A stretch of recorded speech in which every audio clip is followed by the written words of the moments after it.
Hi, Scott. Hey, Dean. Okay, so Scott, hypothetical. We've started a 1 year engagement. You're the fractional CMO. Today's day one. Let's talk about, after you tell folks who you are, let's talk about what a fractional CMO is and does in that first 90 days. All Who are right. you? I'm Scott Burgess. I'm a fractional CMO. I work with early stage SaaS startups. My clients are learning to walk with their marketing and even sometimes learning to crawl, but I set everything up for them. And because they're early stage firms, I'm also rolling up my sleeves and I'm doing the marketing work. So I'm not just doing strategy, I'm actually doing Okay. some other stuff besides high level stuff. So what is a fractional CMO, Scott? And what does one of those people do in the first 90 days of an engagement?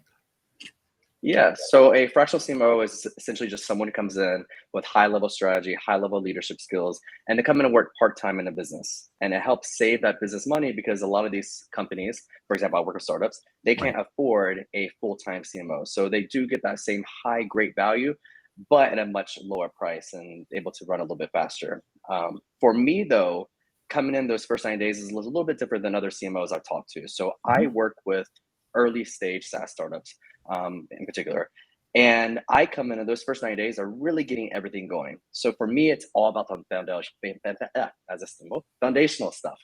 For example, making sure their messaging and brand positioning are correct, making Right. sure that their marketing machine is going. The first 6 to 8 weeks are really all about getting to know the client. And there's a lot of discovery work that goes into here, from understanding who they are, what they do, and then for the final 4 weeks, that's where I really start working more on the strategy and really start trying to make all the changes that we found during the first part of it. Okay. And Carolyn, hi. How are you? Hey, Dean. I'm great. How you doing? Good, thank you. So, Carolyn, same situation. Day one, 90 days. We're going to talk about the first, Q1 of that, whenever it falls in the year, right? So, like, what do you do, or what problems do you go looking for? What problems do you normally see in the, even if the client doesn't see them typically, in the first 90 days of that kind of Yeah, engagement? yeah. Oh, and let folks know who you are. Yeah, all right. So I am Carolyn Crandall. I have been a person in the high tech world for, I don't know, 30 some odd years. And so I've had the really great fortune of seeing some of the fastest growing companies grow and work inside them and help Mhm. make that happen. And so it's really neat for me because I have an opportunity to work with a lot of different stage companies. I particularly like early stage, kind of the earlier the better, right now for the things that I do. And it's because they have great ideas, but they don't know what to do with them. And on your question about getting started and what is a fractional CMO, I find fractional CMO is probably one of the least understood terms out there. And people are like, well, what are you? Are you an interim CMO? Are you a Right. consultant? Are you an advisor? Are you an operational person? And I think in many cases, it depends upon what they need. Right. And are they just getting started and needing messaging and positioning, or as many that have done the initial launch go, oh my gosh, I've got to create demand and figure out market fit. And so a lot of work is done around that. And then sometimes it's operations, right? They need to be able to set the foundation and scale. So to your question about the first 100 days, the first thing, regardless of how your conversation started about what they wanted to do, you got to Right. find out what's on their mind right at that moment, right? Because it is remarkable how often it changes. That I want you to come in and be very strategic, then, oh my gosh, we have this thing going on right now, I really need help. And kind of things take a about face or a turn. And so to make sure that you're successful in meeting the objectives is first do an alignment meeting, right? What are we trying to accomplish? And talk in outcomes, right? And, Right. and align the expectations, because if your view of the outcome is different than the CEO's view or the CMO that you might be supporting, then get alignment, because if you don't, you're never going to be successful in the end. And then set the expectation that certain things take time, right? So don't pluck the seed too fast, and at the same time course correct fast if you don't know. And so a lot of it is just getting the right expectations started and then having a plan and milestones. A lot of times I'll come in and find out that, the early stage, it's the cowboys, the Wild West. And so they need a little bit of structure and discipline. So also making sure that the company can execute on the strategy and the plans that you put with them. So final thought on that is simply just a balance, right? A lot of them will bring in a fractional for strategy, but they really need operational, and it's finding that right balance too, that you help them in both places. And so again, 100-day plan, figure out what that plan is, your strategy, how you're going to get there, what the outcomes are, and then keep track along the way. Give progress reports so that they know what you're working on. And if things change along the way, you're aligning on that course correction before the end stage comes into play. Right. All right. Well, let's imagine then, let's change perspectives for a second, and not from the CMO, but the CEO, right? So you're talking to the CEO, or let's say I'm the client's CEO. And I'm going to have you for a year. I probably had to like lobby a bit to get budget, for that kind of spend to bring in a fractional CMO over and above the company's marketing budget anyway. It's like, how am I going to get maximum? Like, how am I going to squeeze like every penny of worth out of the 1 year that I have with my fractional CMO? Yeah. Well, I think it goes back to, again, the situation of, are you coming in as an interim CMO in which you're building the plan? Mm-hmm. Then you have to do that balance of an operational versus a strategic, and align on those outcomes. Now, alternatively, if they have a CMO function and they're stuck, right, they don't know how to get to that next level of growth, then it's about aligning on the strategy and Right. really helping them understand the differences between somebody that you work with strategically, which the outcomes generally tend to be a little bit longer, right, before you see the ultimate effect, and the very short term things, which is, I need something stood up on the website, or I need a campaign launched, or I need this event taken care of in a really effective way. But what does the horizon look like? And then make sure it can be defined, because if you exit after a year of working with that CEO and they can't quantify how you moved the needle, then they're going to look at it and feel disappointed. The other thing I always tend to do is overachieve a little bit, right? So if I want the outcomes to be achievable, not sandbag, but achievable, is always kind of give them a little bit of, that cherry on the top, right? Things that they didn't expect along the way, so that when they look at their scorecard of what does success look like, they go, well, I got all of that, plus I got these extra things. And so, defining what they are, again, goes back to that conversation of what's important to the CEO. And the leadership team is the last thing I'll mention, is it's not just about pleasing the CEO, it's how you fit in with the leadership team and how you mobilize the whole organization, because that's where a lot of CMOs fail, is they try to do things in silos. But a CMO, in my mind, their role, fractional or not, is to mobilize the whole organization around the initiatives and get everybody pulling on the rope together. So don't forget about that impact and changing the culture and the dynamics of the leadership team. And the CEO will value that a lot as well. All right. No, that's good. Scott, I want to flip that question around and ask it a different way. All right. So how does a CEO or a company, how do they waste the money that they've put aside and spent on a fractional CMO? Like, what did they do or not do that sort of nullified the effects or impact that CMO could have had? One of the things I've seen, so there are bad clients out there, and I've been unfortunate that the majority of my clients have been amazing. I had this one client that didn't trust in the process.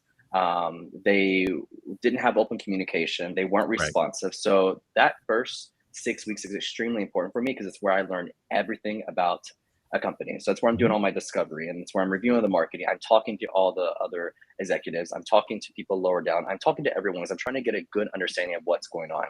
And unfortunately, some clients don't see that as valuable. They don't see that all the questions I'm asking have value, or they'll send me to someone lower down. And it's important to always give me that information, because the slower we get through that early part, the longer everything else is going to take.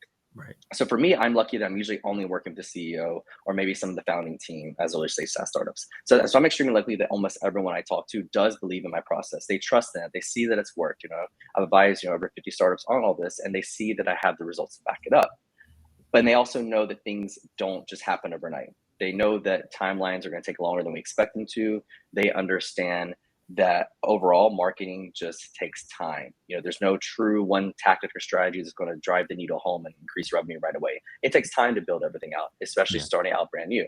So for me, people who waste the money are people who don't go with the process, and just slow things down, because that first 6 weeks is extremely important for me. You have to think, when you come into an actual full-time CMO role, you're probably taking 1 to 3 months to get it up to speed before you really get your footing. As a fractional CMO, you don't have that time. You have weeks to get up to speed in order to start producing results and moving the needle forward. It sounds like the kind of people who freak out when the price of their stocks goes down, like as an investor. So they sell, and then when it goes up, they buy, and so they're always selling low and buying high, and then they're in a worse situation than if they just didn't invest at all, right? Exactly. All right then. All right, so let's talk about. I mean, in a lot of cases for both of you, right? It's like you're in early stage companies. And but sometimes there's a marketing team, or 1 or 2 people, at least there's something already in place, right?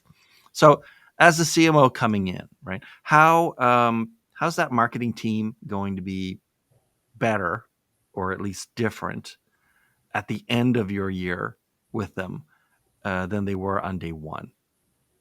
Mhm. The Well, team as a whole. Okay. The majority of my clients actually don't even have a marketing team Right. yet. Yeah. They might have a few freelancers they're working with here and there, or maybe they have someone who's very extremely junior, just trying to move things along. So the first thing I do is, once we get everything going and we have the budget, we do hire out a team to help me to move the needle faster. Yeah. Now, on the other hand, I do have had some clients that have had marketing teams, but they've been extremely fragmented because there's been no one running them. They've been working directly with the CEO. The CEO is pulled in every direction, so they don't have the time to really sit down and manage and make sure they're doing the right things. So I'm going to bring them all together into a cohesive unit. We're going to make sure that there's lots of talking going on, that they understand what's going on throughout the whole entire company, because marketing is one of the few departments that touches almost every aspect of a company. And we're just going to make sure that we can move faster because we have all the systems in place, we have all the organization in place, we have all the processes in place. So at the end of it, you just see more structure and a marketing team that really just works way better. Carolyn, what do you think? How does the marketing team or the marketing function in the company improve or change after a year of having a fractional CMO in there messing around? Yeah.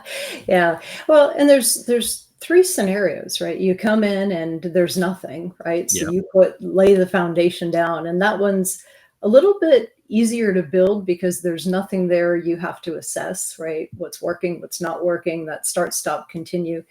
And you can build it, and then seeing what's changed is very easy because all of a sudden they have a marketing automation platform, they have integration with the CRM system, they got a website that is doing lead gen, and they've got inbound leads coming in. So that is all pretty quantifiable if it's just that type of work. And I think that sometimes you can't do it alone, or it doesn't make sense to do it as the fractional CMO, because there are other resources you could hire, like other small startup agencies or agencies that support small startups that will come in and help do a lot of that, and be able to really back you up so that you can still maintain the strategy and help them really assess that market fit, which is what they really need. And so there's a deep dive in that messaging and positioning. And I think that's something you can quantify and look back a year from, and you go, okay, this is where we started, and this is what our presentation looked like, and this is where we're coming out of the year.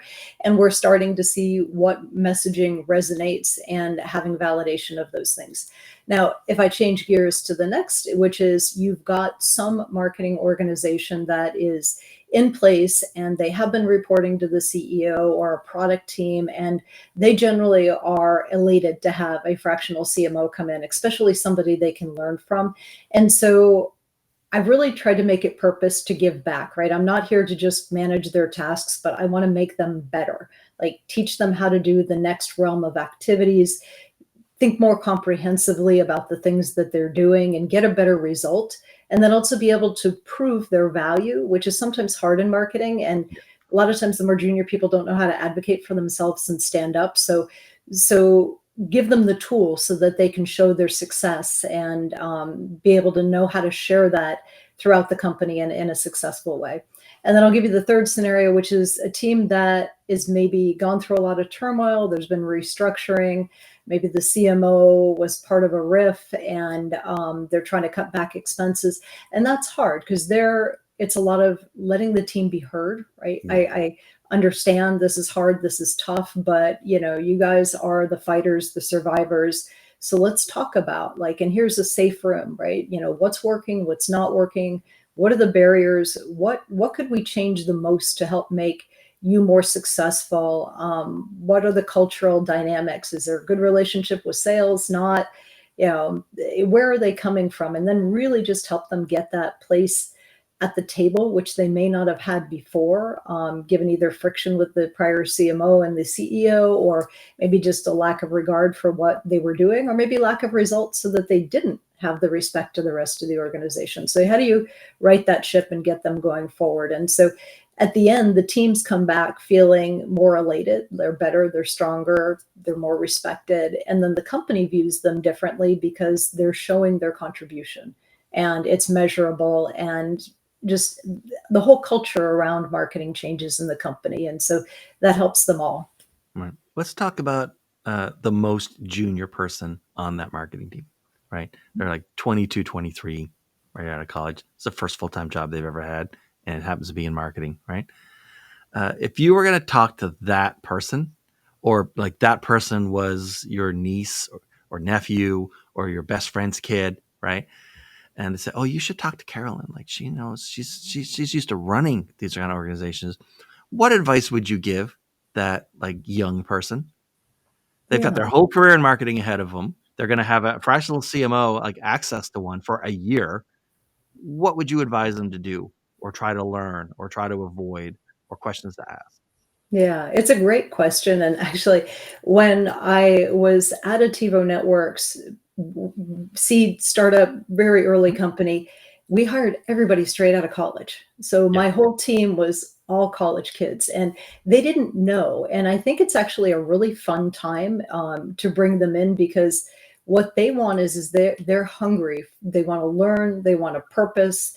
They feel very confident coming out of their education that they're ready to conquer the world. And so you need to give them meaningful projects with, training wheels to get them going. But what they need to hear is the opportunity for them, right? Because they're very, very purpose driven in this generation. And so why is the work that I'm doing going to matter?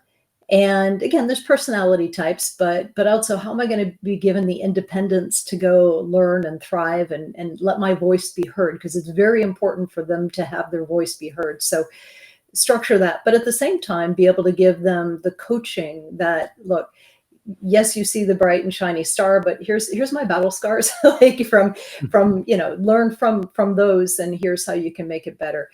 So I think that helps a lot of the graduates coming in. And then the last thing I will say is, a lot of kids have come into an area where a lot of things have been given to them. Like the generation before them worked really hard, maybe too hard in some ways, to raise money and make their lives easy. It's not a cakewalk, especially if you go into a startup. Be prepared to work. And if yeah, you don't want to work really hard at a startup, don't join a startup, right?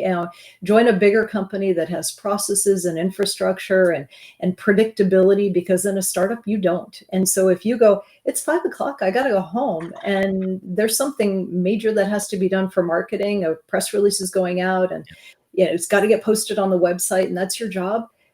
The clock doesn't stop, right? You sign up for a commitment to that company that may disrupt, and be outside of the work hours, but that's what you sign up for in a startup. So my feedback to people is if you do this, your side of the equation is you got to make the commitment. And if you're not ready to do it, don't join a startup, because it's all hands on deck, and the clock doesn't really stop when you work at a startup. Nights, weekends, it's just part of what happens. And generally good CEOs will go, yeah, take a rest or a break or extra time at a different point in time. But when you need to be there, be prepared. That's what you're signing up for.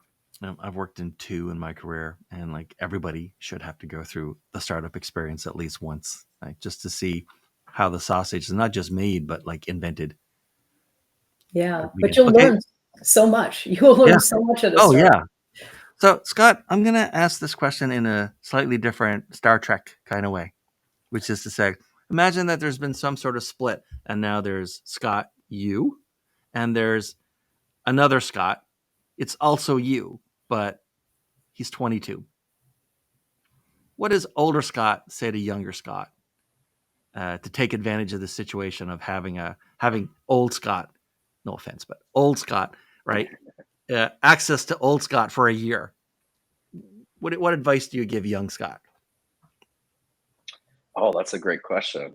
I would say to just don't be afraid to ask questions. That I think that's very, very important. So actually, before I went to marketing, I have a teaching background. So I love teaching others and helping people grow, but I'm very hands off. Like I'm not going to be the person to stand over your shoulder telling you how to do everything. I want you to also learn and figure out on your own. So just don't be afraid to ask questions with people higher up. Don't be afraid to explore other roles within the department. Don't be afraid to help other people, which I've always been someone to help, but it helped me get further in my career. So always be available to help others in your department, and also be hungry to learn everything you can about marketing. I think that's very, very important, and to keep up on the times. There's marketing is always changing, technology wise. Platforms are changing. Just keep up on it, and it's going to be a journey. It's going to be a long journey, and you're going to learn that marketing is always one of the first things to get cut in your career. So don't. And companies, when they go through downturns, they tend to cut marketing. So don't be afraid to do stuff on your own as well as you're growing and learning, and learn from older self, right? Learn from me, because it's going to help you go a little further. Someone on another episode around this kind of topic had a great line, I think, which was, if you don't know, ask. Next week, you'll still remember the answer, but no one will remember that you asked the question. That was pretty good, right? No one will remember that you didn't know at one point, but you'll still remember that you know what you now need to know. Okay, Scott. So, okay, here's my question. There are obviously easier ways to make a living than to be a fractional CMO, right? There are careers that have far less frustration built in than being a fractional CMO. So, why do this job? Come on, man. That's a good question. I decided to go this route just because I was fed up with being in full-time roles. I'd experienced a lot of bad culture with some startups I had. And I'd also been burned several times with layoffs unexpectedly. And I decided, you know what, I'm never going to put myself back in that situation where I'm not in control, where someone else is controlling the boat, because it has burned me several times in my career. Marketing is always the first to get cut when there's a downturn, which is horrible because the companies that double down on it actually see a lot more growth. So a lot of companies just don't see the value behind it when they're struggling financially. So, it's a complicated, journey.